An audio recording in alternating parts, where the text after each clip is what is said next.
पुरुष की सज़ा पूरी हो चुकी थी, फिर भी वो जेल से बाहर नहीं जाना चाहता था, सिर्फ मेरे हाथ का बना दागोफान बड़े पतीले का खाना खाने के लिए। यहाँ तक कि वो अक्सर एक निवाला ज़्यादा खाने के लिए मारपीट पर उतारू हो जाता था। यहाँ तक कि बाहर के लोग भी अंदर आकर इसे खाने के लिए सिर्फ उड़वाने को तैयार थे। और मैं, जो मूल रूप से सिर्फ चौराहे पर कचौड़ी शॉपिंग बेचने वाला था, मुझे एक अंडरवर्ल्ड डॉन ब्लैक बॉस ने बलि का बकरा बनाकर यहाँ भिजवा दिया था। मुझे फांसी दिए जाने में अभी 1 हफ्ता बाकी था।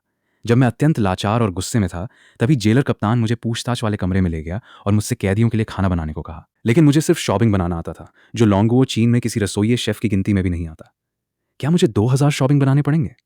लेकिन जब तक सांस, तब तक आस के नियम पर चलते हुए मैंने हिम्मत जुटाकर हाँ कह दिया। हालांकि रसोई के बर्तन और उपकरण बहुत ही साधारण थे, सामग्रियां भी ताज़ा नहीं थीं और कैदियों के खाने के समय में सिर्फ 40 मिनट बाकी थे। 2000 लोगों का खाना समय पर बनाना, अगर गॉड ऑफ कुकिंग चाओ सिंग ची को भी बुला लिया जाता तो भी नामुमकिन जैसा था। लेकिन अगर खाना समय पर नहीं बना तो जेलर तो मुझे छोड़ेगा ही नहीं, वे खूंखार कैदी भी मुझे मार डालेंगे। जब मैं पूरी तरह निराश हो चुका था, तभी मेरे दिमाग में अचानक गैदा तांग आटे की गठाने वाला सूप बनाने की एक विधि कौंधी। मैंने अपनी उंगलियां चलाईं और खाना बनाना शुरू कर दिया। उसी समय जोन 1 के खूंखार कैदियों के मैदान में छोटे बालों वाला पीटर कुर्सी पर बैठकर धूप सेक रहा था। यह आदमी चाहे जेल के अंदर हो या बाहर, हर जगह अपनी हुकूमत चलाता था।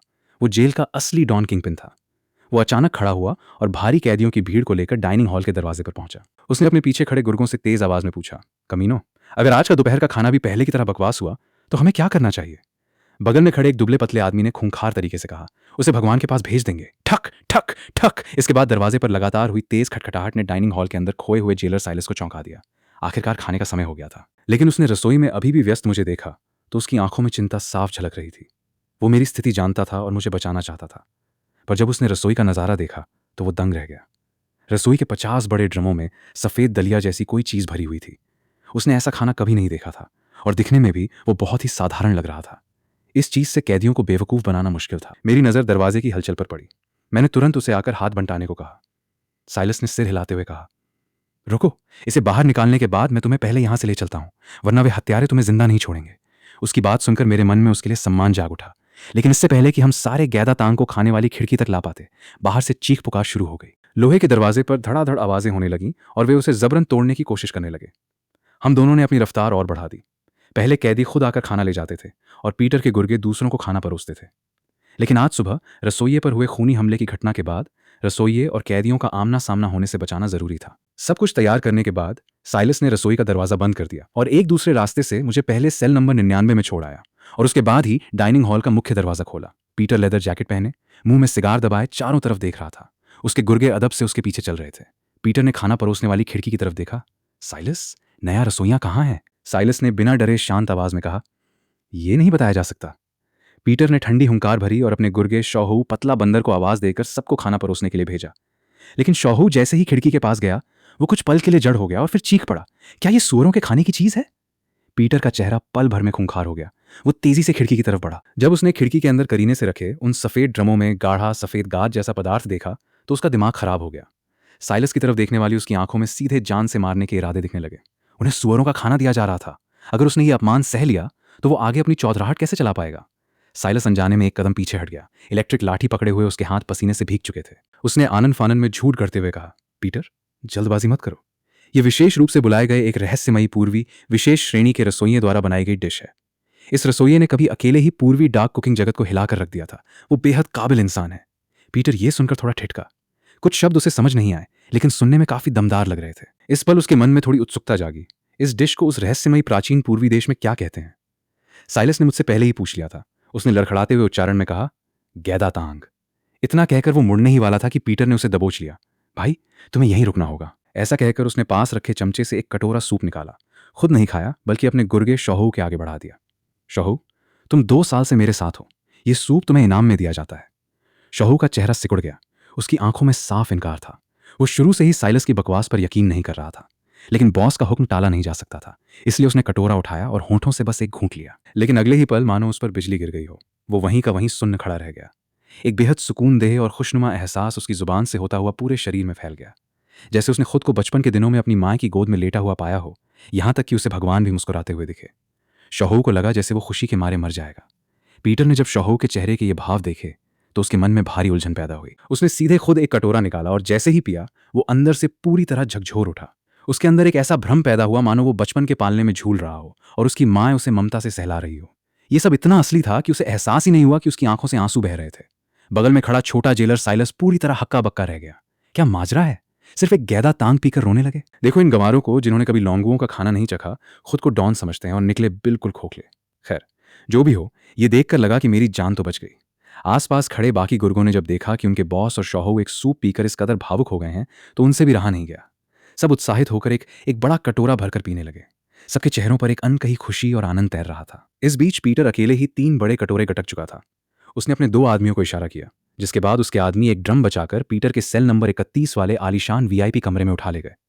वो कुछ खाना अपने लिए छिपा कर रखना चाहता था। चीख पुकार और छीना झपटी के बीच दोपहर के खाने का समय खत्म हो गया। गैदा तांग के 50 ड्रम पूरी तरह साफ हो चुके थे। एक बूंद भी नहीं बची। अभी कुछ देर पहले तो 2 गुटों में ड्रम की तलछट चाटने के चक्कर में लड़ाई भी हो गई थी, जिसमें 2 गंभीर रूप से और 6 मामूली रूप से घायल हुए थे। जब जेलर कप्तान मार्टिन अपनी टीम के साथ वहां पहुंचा, तब तक दोनों गुट तितर बितर हो चुके थे। मार्टिन बिखरे हुए डाइनिंग हॉल को देखकर हैरान रह गया। कोने में अभी भी 5 कैदी अजीबोगरीब हरकतें कर रहे थे। मार्टिन उलझन भरे चेहरे के साथ उनके पास गया और जब उसने गौर से देखा तो उसकी हंसी छूटने को हुई। वे 5 खूंखार कैदी बड़ी संतुष्टि से बर्तनों को चाट रहे थे। ये तो हद ही हो गई थी।